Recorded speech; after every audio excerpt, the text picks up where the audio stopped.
కరీంనగర్ ప్రభుత్వ జనరల్ ఆసుపత్రి అభివృద్ధిపై సమీక్ష సమావేశం ముఖ్య అతిథిగా హాజరైన రవాణా మరియు బీసీ సంక్షేమ శాఖ మంత్రి పొన్నం ప్రభాకర్.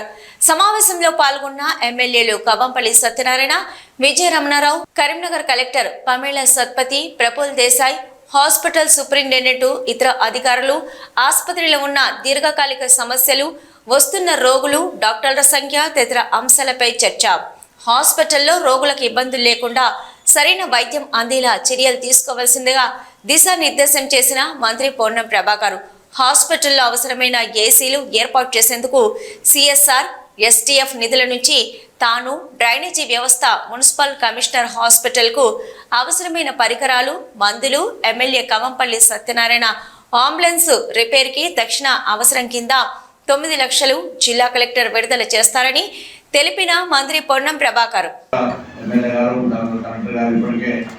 హాస్పిటల్ సంబంధించి అనేక అంశాల వాళ్ళు ఎప్పటికప్పుడు ఎజెండాకు వేయకుండా ముందు కూడా హాస్పిటల్కి సంబంధించిన దీర్ఘకాలిక సమస్యలు, ప్రజలు ఎదుర్కొనే ఇబ్బందులకు సంబంధించి మేము మిమ్మల్ని ఏమైంది అట్లయితే అడగడానికి రాలేదు. మీ దగ్గర కొన్ని సమస్యలు తెలుసుకొని వాటి పరిష్కరించిన తర్వాత మన అభివృద్ధి జరుగుతుంది ఏంటనేది దాన్ని మాట్లాడడం ముందుగా ఎజెండా ప్రకారం నడవండి. దానికి